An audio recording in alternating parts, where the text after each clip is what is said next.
Pak Eka tadi katanya ada 80 slide, kalau saya cuma 10 aja, 10 slide. Tapi karena mungkin sebelumnya perkenalkan dulu, nama saya Eka bin Khalid.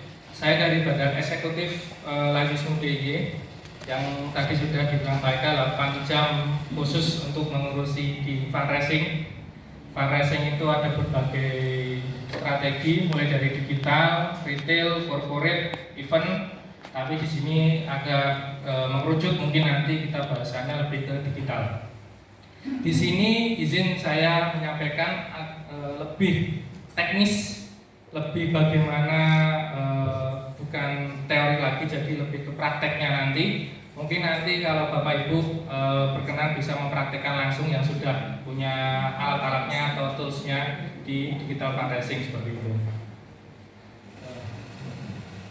Oke, yang pertama sebelum ini, nah sebenarnya apa itu sih digital gitu kan? Rata-rata kita dulu mulai penghimpunan itu dari canceling, bahkan sampai sekarang pun seperti itu. Jadi kita menitipkan celengan-celengan ke rumah-rumah warga, terus ke warung-warung dan lain-lainnya.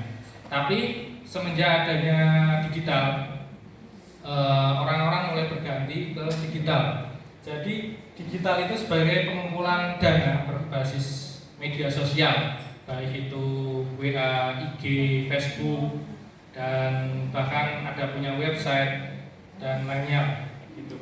Dan digital ini lebih ke bebas biaya. Bebas biayanya itu nggak perlu buat canceling, nggak perlu istilahnya transportasi kemana-mana. Jadi cuma via WA atau enggak via IG dan lain, kita masarkan program-program Lazismu seperti itu.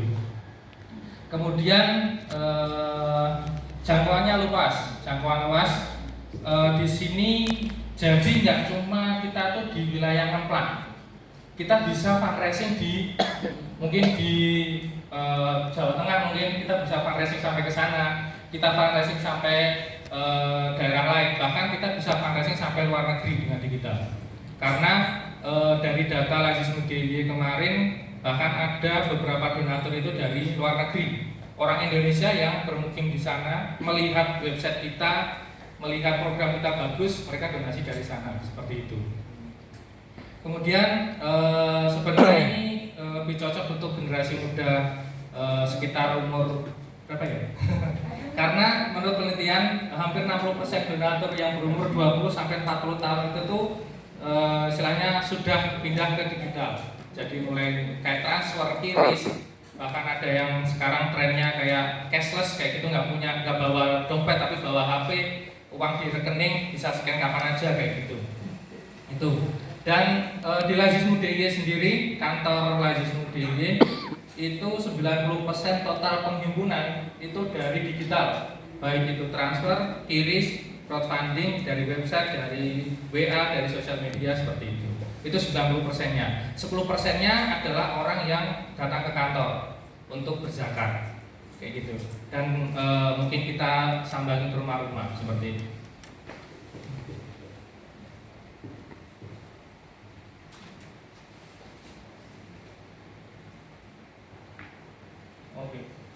Oke, langsung ke fondasi digital fundraising. Di fondasi ini seperti tadi rukun Islam tadi, apa yang perlu kita butuhkan di digital fundraising? Itu yang pertama akun medsos. Di sini mungkin dari KL sudah punya akun medsos ya Pak? Sudah akun medsos minimal Instagram, Facebook itu minimal. Instagram, Facebook, dan juga nanti bisa merambah ke TikTok dan WA. WhatsApp ini sangat penting karena terutama kalau WhatsAppnya sudah dijadikan WhatsApp bisnis, itu sangat penting karena nanti kepercayaan dari donatur adalah istilahnya tujuan utama dari fundraising itu adalah kepercayaan donatur. Kenapa tujuan utamanya cuma kepercayaan? Karena kalau donatur sudah percaya dengan kita ngomong apa aja, program apa aja, pasti mereka berdonasi. Itulah pentingnya kepercayaan. Kemudian website donasi, kalau di wilayah kita punya jalan-kebaikan.id. Di sini sebenarnya jalan kebaikan.id ini kita ingin memfasilitasi kantor layanan di DIY yang belum punya website dan juga memiliki program-program yang bagus. Itu bisa datang ke wilayah, kita pasang programnya di website. Jadi ini website wilayah untuk semua. Jadi sampai ke kantor layanan pun bisa menghimpun secara crowdfunding di website ini. Kayak gitu. Jadi mungkin nanti dari kantor layanan Ngemplak kalau misalnya ada program-program yang bagus, itu bisa kita tayangkan di website ini bersama-sama untuk di crowdfundingkan. Jadi orang-orang bisa berdonasi secara online melalui website ini. Nanti Bapak Ibu bisa buka sendiri websitenya, namanya jalankebaikan.id. Kenapa jalan kebaikan? Karena kita ingin bersama-sama berjalan di jalan kebaikan, kayak gitu. Jadi kita ingin namanya jalan kebaikan. Terus selanjutnya payment gateway. Payment gateway ini adalah metode atau cara orang-orang berdonasi secara digital, mulai dari QRIS, mungkin ada yang sudah punya QRIS, bahkan di Kenslang pun kalau misalnya kita kasih Kenslang, kita kasih QRIS-nya di Kenslang juga, QRIS atau nomor rekening, agar orang-orang yang kalau orang masukin uang di Kenslang itu paling maksimalkan nominalnya 100.000. Gitu, lembaran paling besar kan 100.000. Tapi kalau kita kasih QRIS ataupun nomor rekening di Kenslang itu, dia kalau misalnya, wah saya pengen donasi lebih besar nih, kan masukin uang 1 juta ke Kenslang nggak bisa. Akhirnya dia bisa scan di QRIS di Kenslang itu, atau enggak ada nomor HP atau rekening yang bisa ditransfer oleh donatur di Kenslang tersebut. Itu sebagai media juga. Kemudian ada database. Nah, database ini sangat penting karena nanti hubungannya dengan WhatsApp. Nanti saya jelaskan lagi untuk bagaimana kita CRM atau manage dari WhatsApp, bagaimana fundraising dari WhatsApp seperti itu. Database ini sangat penting karena orang kita bisa tahu nih, misal Bapak A ini dia donasi tiap hari apa, tiap tanggal berapa, atau enggak tiap bulan apa di dalam 1 tahun itu. Mulai dari infaknya, zakatnya. Misal Bapak A berzakat setiap Ramadan, tapi dia infaknya 2 minggu sekali, kayak gitu. Nah, ini penting kenapa? Karena besok kalau misalnya Bapak A ini tidak berdonasi, tidak berzakat di Ramadan, kita bisa ingatkan, Bapak, misalnya kita sambangi rumahnya, tanya kenapa Bapak tahun ini kita sudah Ramadan, sudah haul lah intinya, itu bisa dibantu nggak itu zakatnya seperti apa? Nah, itu nanti mungkin untuk approach ke datang ke rumah-rumah nanti bisa dijelaskan langsung sama Arani, lebih ahli daripada saya. Kemudian database ini juga sebagai kita bisa mengklaster atau mengklasifikasikan donatur. Jadi mengklasifikasikan donatur itu, donatur yang sering itu nanti seperti apa, donatur yang jarang itu nanti seperti apa, donatur yang besar itu nanti seperti apa. Itu nanti kita bisa diklasifikasikan dan itu nanti kita bisa kasih program-program yang berbeda. Contoh nih, misal ada Bapak A, dia donasinya besar tapi khusus untuk kesehatan saja. Nah, kita buat tuh program kesehatan. Apa program kesehatan kita? Kita datang ke Bapak A, Pak, kita ada program ini, butuh dananya sekian. Dia bakal tertarik karena apa? Karena sebelum-sebelumnya beliau sudah ada track recordnya berdonasi di kesehatan terus misalnya. Nah, itu sangat penting sekali database di sini. Kemudian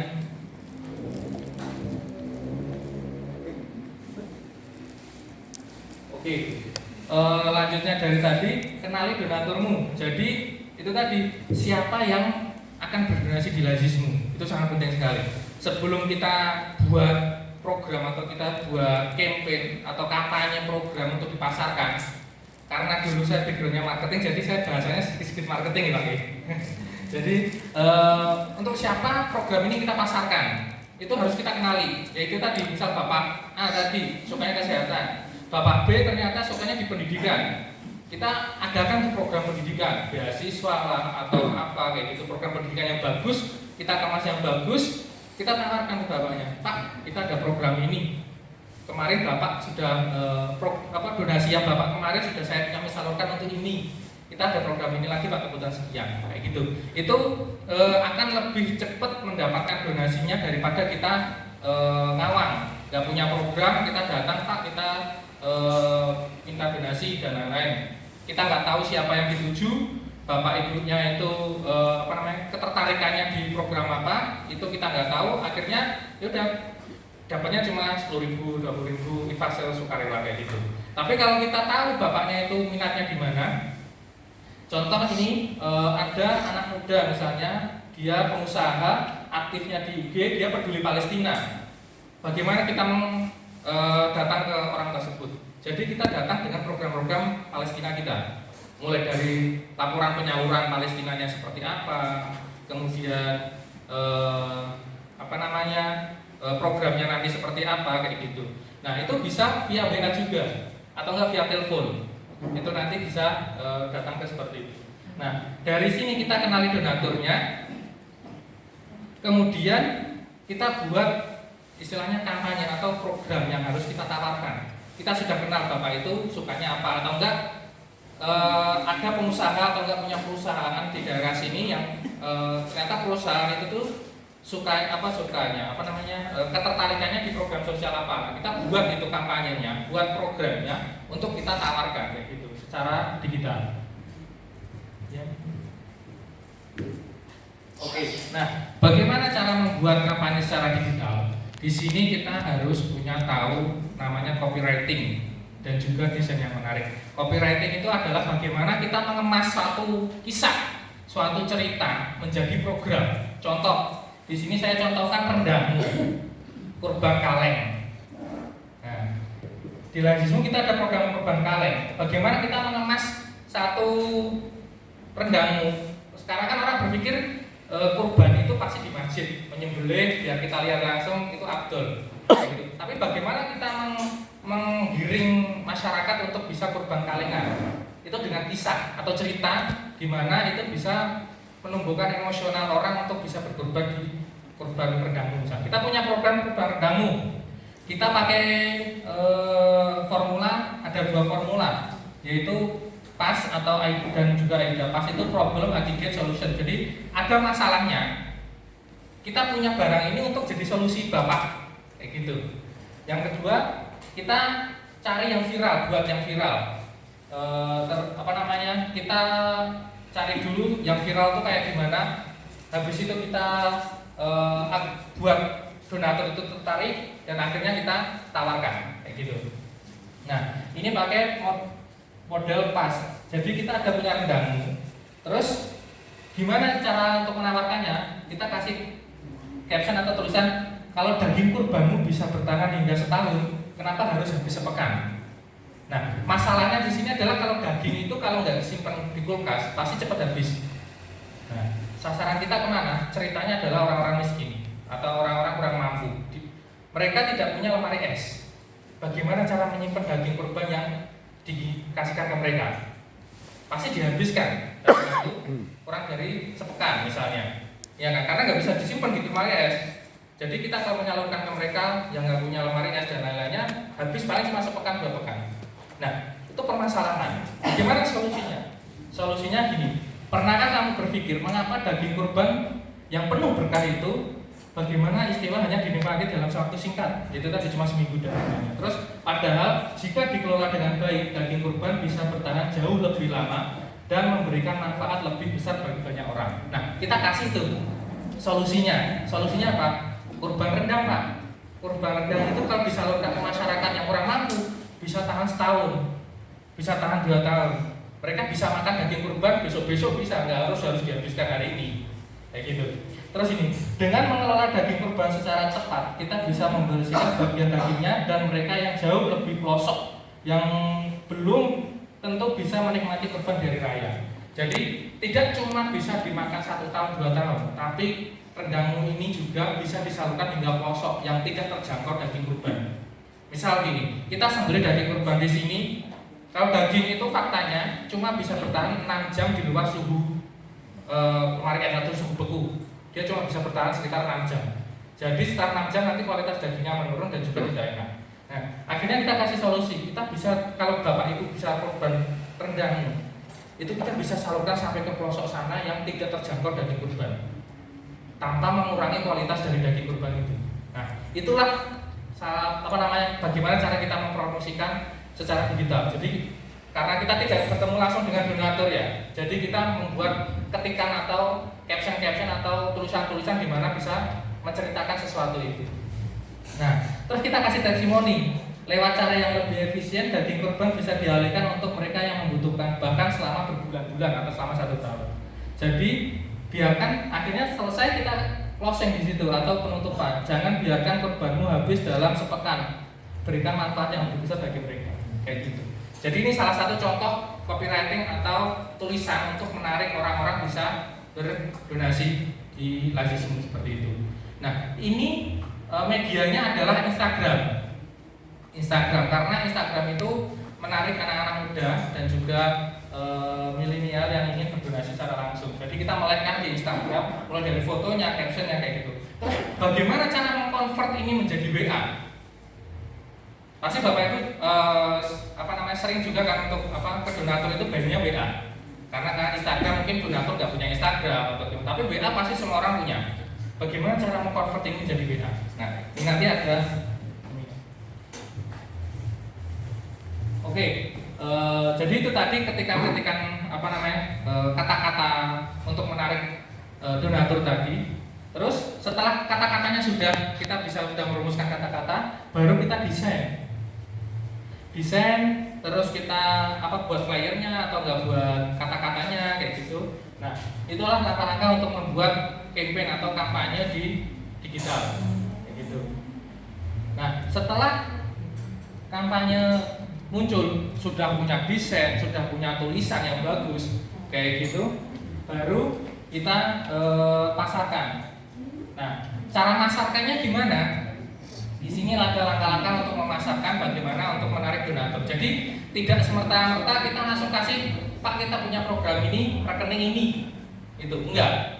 Karena orang pasti bakal minta donasi terus kayak gitu kan. Kita nggak kayak gitu. Jadi bagaimana cara kita untuk agar donatur itu ikut emosinya itu ikut berpikir bahwa program ini itu harus untuk mereka. Bukan kita yang butuh dana mereka, tapi mereka yang butuh menyalurkan dana mereka ke kita. Nah, kita ubah mindsetnya di situ. Bagaimana? Yang pertama adalah teaser atau bridging. Ini saya kasihkan contohnya di IG-nya Lazismu DIY. Yang pertama kita kasih bridging atau teaser dulu, pengenalan program. Ini kan program kurban. Pengenalannya gimana? Kita kasih yang viral-viral dulu. Nah, viralnya kemarin Dr. Richard masak rendang di Palembang. Nah, Dr. Richard bisa membagikan rendang di Palembang, kita Lazismu bisa membagikan rendang sampai ke Palestina. Kayak gitu. Jadi kita ambil yang viral dulu, terus kita kasih tahu program kita. Kayak gitu. Untuk menarik tadi, konsepnya AIDA, attention. Kita narik dulu perhatian orang. Yang viral itu apa sekarang? Nah, kita kaitkan dengan program kita. Dr. Richard bisa membagikan rendang, masak rendang bareng di Palembang. Nah, Lazismu bisa lebih lagi, kita masak rendang, membagikan rendang sampai ke Palestina.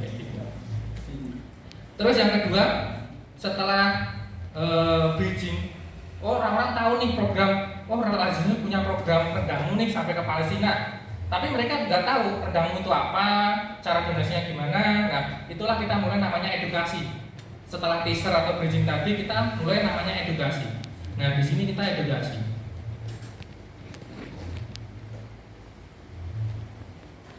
Edukasinya gimana? Ternyata kurban nggak selalu disalurkan dengan daging segar. Kayak gitu. Kita mulai dari umum-umum dulu.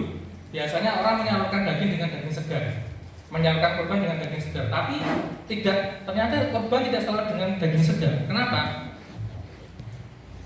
Nah, terus kita mulai, disalurkannya bisa lewat kaleng kayak gitu. Di sini. Dalam pelaksanaan kurban, daging segar memang lebih utama. Tapi kalau untuk bermanfaatannya lebih, kita bisa menyalurkan kaleng. Terus ada yang menanyakan, emang kalau kaleng syariah enggak? Fatwanya apa kayak gitu? Nah, kita kasih Fatwa MUI nomor 37 tahun 2019 itu memperbolehkan pengelolaan kurban untuk kemasan jika bermanfaatannya lebih baik.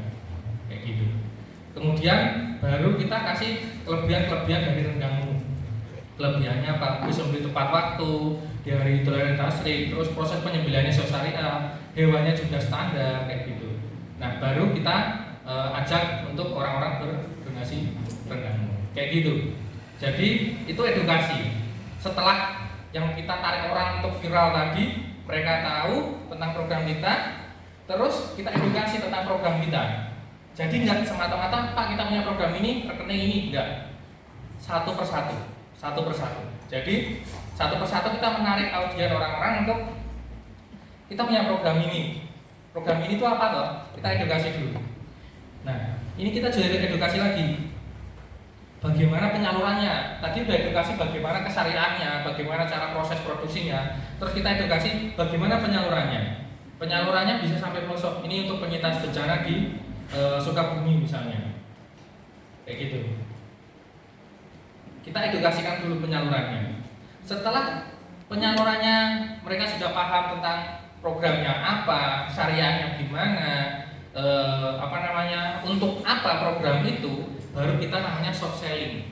Soft selling itu adalah sebelum kita kasih nomor rekening. Jadi kita ajak tuh orang-orang untuk, ayo Pak berdonasi di rendangmu, kayak gitu. Tapi belum kita kasih rekening karena kita kasih pengertian dulu. Nah, soft selling di sini bisa seperti ini. Contohnya, pernah kepikiran nggak sih kurban rendangmu di lazismu disalurkan untuk siapa? Soft selling ini mulai dari laporannya, terus bagaimana prosesnya kayak gitu. Jadi lebih pengenalan lebih intens lagi. Penyalurannya nggak cuma ke penyintas bencana, ternyata bisa sampai Palestina, terus bisa untuk anak-anak terdampak kayak gitu. Nah, setelah soft selling selesai, ini salah satu soft selling juga, yaitu kita mengangkat bukan dari segi penerima manfaat, tapi kita dari segi yang lain, peternak.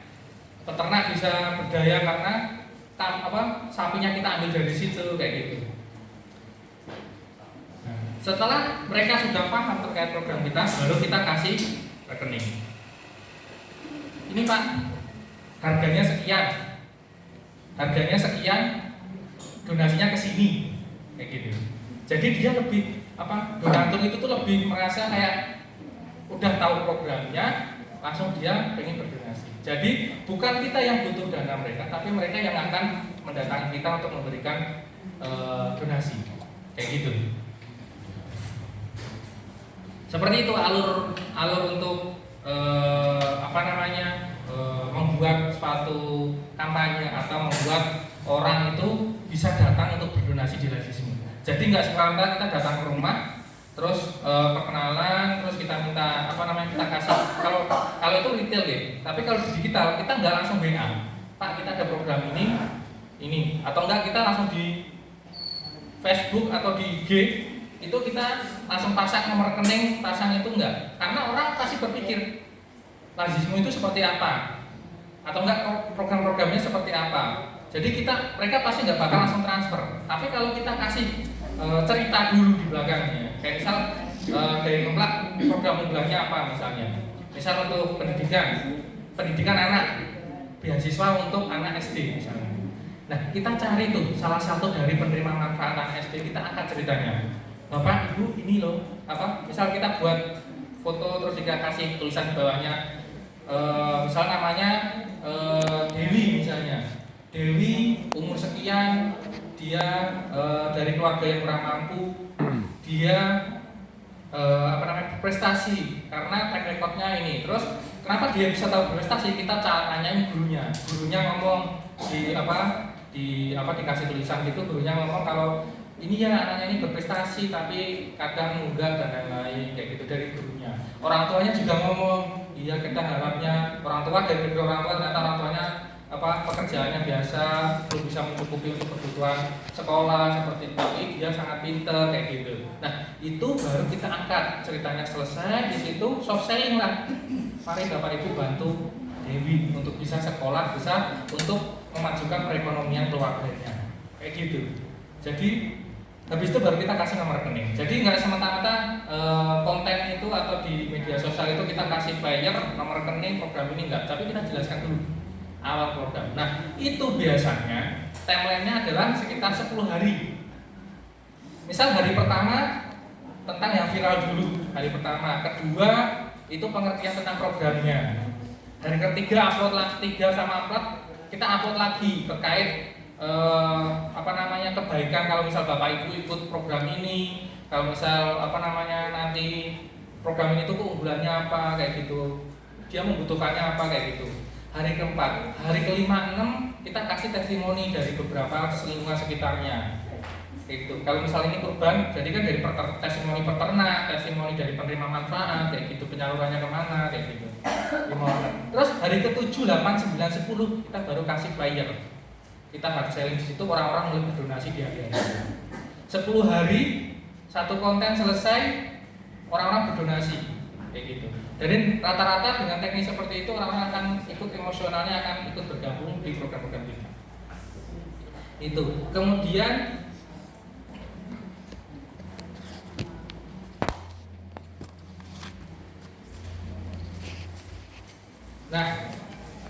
kemudian itu tadi kan di Instagram atau di Facebook ya.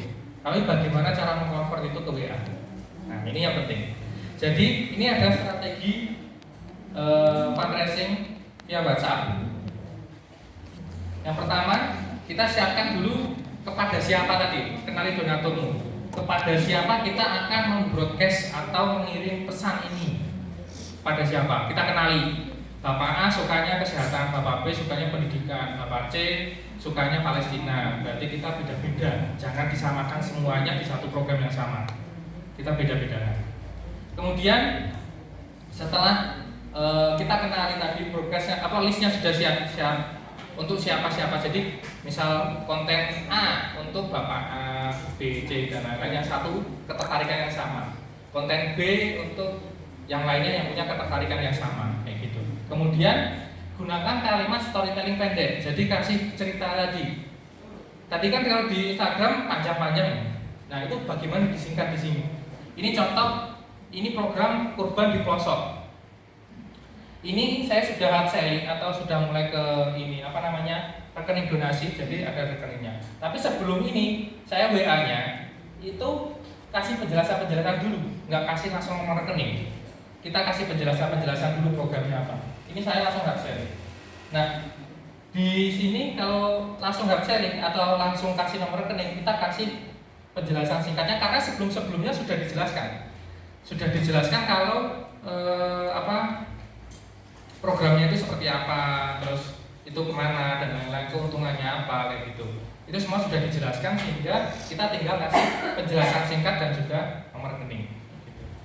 Nah, setelah kita kasih penjelasan programnya seperti apa, terus sisipkan testimoni penerima. Ini sebelum WA ini kita kasih testimoni dulu. Ternyata tahun kemarin kita menyalurkan kurban ke sana itu misal ada sekitar 130 kakak. Ternyata 130 kakak itu terdapat satu masjid yang cuma menyembelih satu kambing.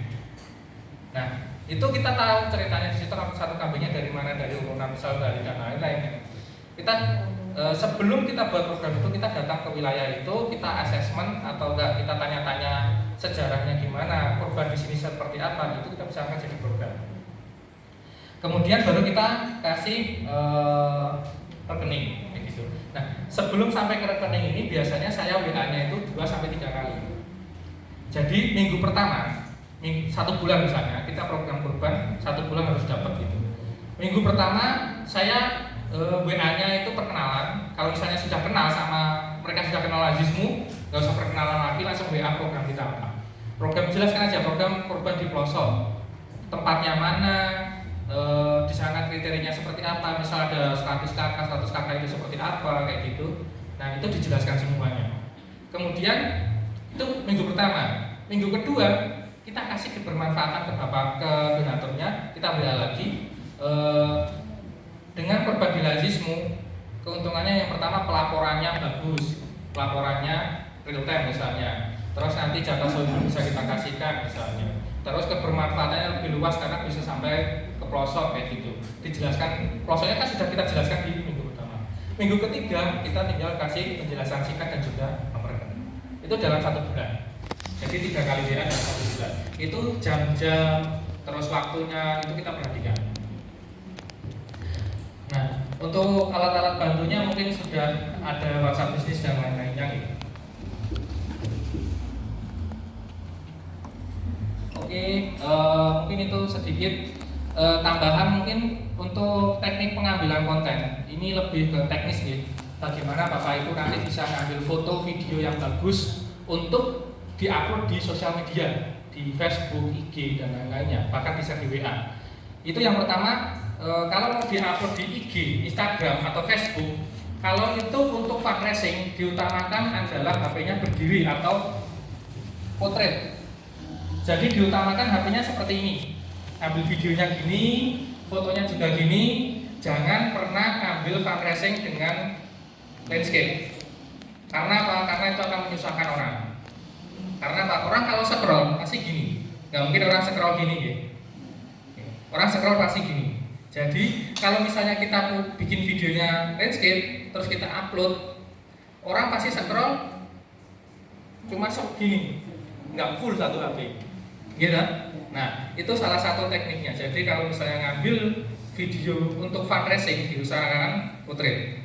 Kalau video pelaporan, laporan untuk donatur bahwa sudah menyalurkan, karena laporan itu sebagai tugas fundraising juga untuk menarik donatur itu lebih percaya lagi. Gitu.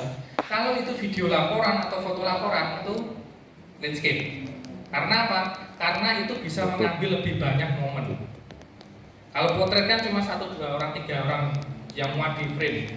Tapi kalau landscape bisa lebih banyak. Misal orang lagi nyacah-nyacah daging itu kan nggak mungkin kita foto kayak gini.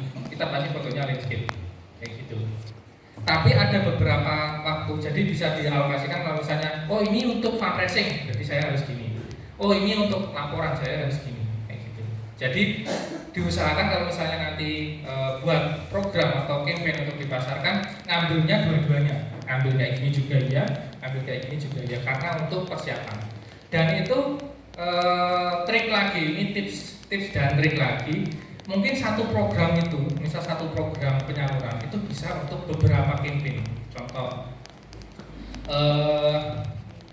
kita punya program misalnya korban lah, dekat lagi korban ya. Kita punya korban yang boleh di pelosok. Nah, kita bisa foto foto dan video itu dari berbagai aspek. Itu nanti bisa jadi beberapa campaign. Mulai dari penerima manfaatnya yang apapun yang kita angkat, atau dari hewan yang mau yang kita angkat, atau dari tempatnya yang kita angkat. Seperti apa itu dari beberapa aspek. Contoh nih. Untuk bisa tahu, donatur bisa tahu bahwa kita benar-benar menyalurkan ke pelosok, otomatis kita harus rekam jalannya jelek atau bagus, rumah-rumah warganya seperti apa, kayak gitu, biar donatur, oh bener ini bener di pelosok. Kalau misalnya kita pengen tahu rendangmu tadi tahan 2 tahun atau enggak, rendangmu itu siap makan tanpa harus dimasak, yuk kita kasihkan ke orang yang tidak punya kompor, maaf misalnya nggak punya kompor, dia punyanya istilahnya kalau zaman punya pawon gitu apa, yang punya pakai kayu bakar gitu ya. Nah itu kan ribet ya. Nah itu kan harus persiapannya ribet ya, harus cetek geni dan lain-lain kayak gitu. Nah dikasih rendangmu, tinggal buka rendangmu, taruh di piring, makan. Kasih foto-foto dan video itu membuktikan bahwa rendangmu itu siap makan. Kita kasihkan ke donatur, kita posting di WA atau di IG, di status dan lain-lain. Nah, terus bagaimana mengetahui kalau rendangmu itu tuh bisa dimakan besoknya lagi? Kita kasih ke orang yang nggak punya kulkas. Mohon maaf ya, misalnya ada yang nggak punya kulkas kayak gitu kan, kita kasih di pelosok mana gitu, nggak punya kulkas, kita foto atau video kan, dia nyimpennya cuma di lemari misalnya, atau enggak di atas meja atau di mana bareng dengan yang lain. Itu mengindikasikan bahwa rendangmu itu bisa disimpan, tidak harus di lemari es dan bisa tahan lama kayak gitu. Jadi dengan foto-foto itu tuh walaupun cuma foto tapi itu bisa hidup dan orang tuh bisa mengetahui situasi di sana tuh melalui foto itu. Jadi kita bagaimana cara mengambilnya, oh di sini untuk ini, oh ini untuk ini kayak gitu. Ya, itu seperti sedikit untuk tips trik untuk pengambilan konten. Untuk tips untuk bagaimana cara menulis yang bagus itu sebenarnya tidak ada tipsnya. Itu latihan sebenarnya. Saya sendiri juga sering latihan bagaimana menulis. Kadang kayak gini, oh ternyata tidak tertarik ya orang-orang, ganti yang begini. Terus lagi kayak gini ternyata oh ini lebih menarik nih, orang-orang lebih banyak komen di sini misalnya. Nah itu baru kita aplikasikan ke yang lain. Oke, seperti itu. Mungkin itu sedikit dari saya. Ini website untuk jalan kebaikan.id. Nanti mungkin dari Bapak Ibu yang punya program yang bagus, dari KL Ngeplak punya program bagus, bisa konsultasi ke saya langsung untuk pasangkan iklannya atau programnya di website agar bisa langsung kita pertandingkan. Kayak gitu. Mungkin itu Bapak Ibu, mungkin kalau ada pertanyaan nanti insya Allah saya bisa jawab sebisa saya. Gitu. Ya, terima kasih Pak Ikam. Ini anteng sekali ini pada kelapa atau nato. Saya lihat pandangannya fokus ke Pak Ikam. Menengah apa? Ya aku jadi ya pengen tapi gak iso. Ya, baik. Sangat menarik nih paparan dari Pak Ikam bagaimana menjual informasi ya tentang apa yang pernah kita lakukan menggunakan media digital. Padahal HP nggih pun nyekel beda dino, tapi delok ini gumun tetepan nggih. Iya. Karena apa? Nulis saja sulit, nulis WA kan katon balesi. Yo tak tunggu gini, nah, gitu. Tapi untuk menyampaikan ini kan ternyata perlu itu tadi Bu. Nek nggak dikomentari berarti tulisannya diri itu nggak diterima. Nah, salah satu ilmunya ya. Terus kemudian kita harus mengganti, jangan patah hati, gitu ya. Diganti narasinya, bentuknya seperti apa. Sampai ditemukan mungkin yang komentar banyak ya Mas ya. Komentar itu bisa memaki, bisa memuji, ya, gitu. Itu berarti komentarnya banyak dan tidak perlu sakit hati jawabannya. Ya, baik, terima kasih sekali Pak Eka. Mungkin ada yang mau ditanyakan. Pak Tukiran, mau Pak Tukiran? Maju Pak Tukiran. Biar suaranya tidak ketemu.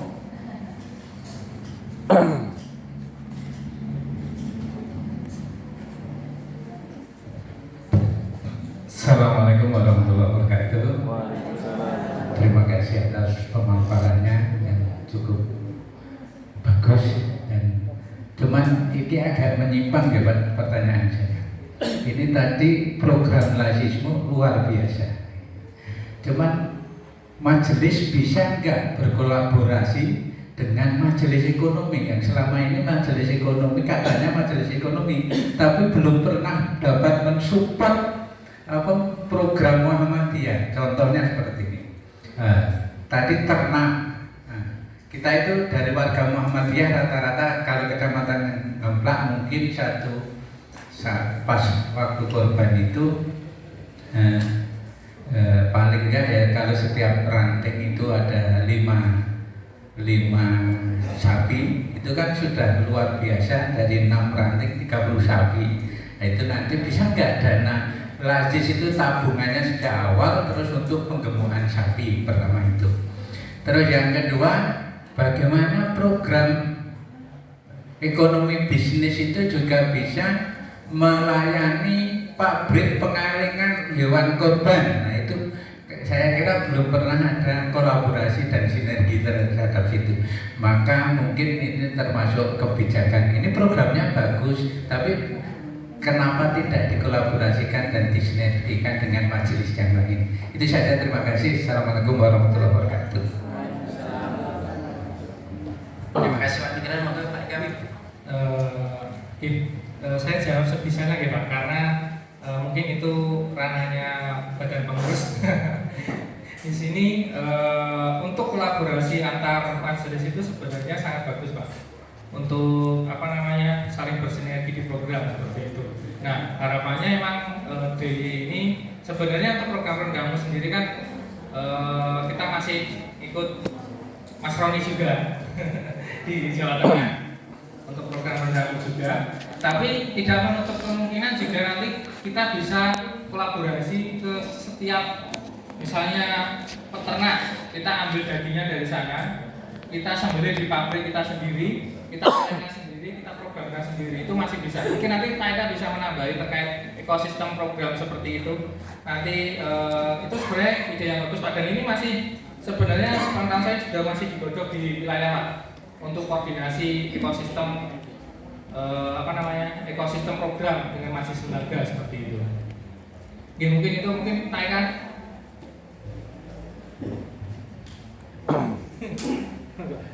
jenengan ya gitu.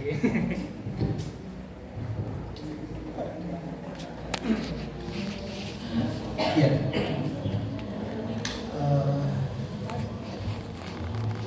Apa ya? Apa ya? Kolaborasi. Kolaborasi ya.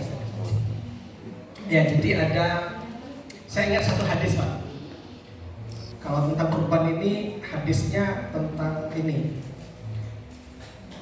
Mangkana wasa'a wala yudhahi wala yaqrabanna sholatana. Itu hadisnya Abu Daud, An-Nasa'i sama 3 periwayat kalau salah. Siapa yang diberi kelapangan rezeki tapi dia tidak berkurban, maka jangan dekati tempat sholat kami, kata Nabi. Jadi, nah ukuran sa'ahnya ini yang jadi perdebatan ya. Yang mampu kelebihan rezeki, sa'ah itu ukurannya apa? Nah, ini yang kadang jarang dibahas ya. Ini saya materi fikih lagi nih Pak. Sedikit ya Pak ya sebelum sampai ke sana. Kadang ada orang yang banyak mau tapi belum tentu mampu, seperti poligami. Banyak yang mau tapi nggak mampu. Kalau kurban kebalik Pak, banyak yang mampu tapi nggak mau kurban. Nah ini hadis ini cocok nih. Ukuran kurban, mampu kurban itu kata DPS kami ya, menjelaskan hadis ini, ukuran mampu itu orang yang punya tabungan hari ini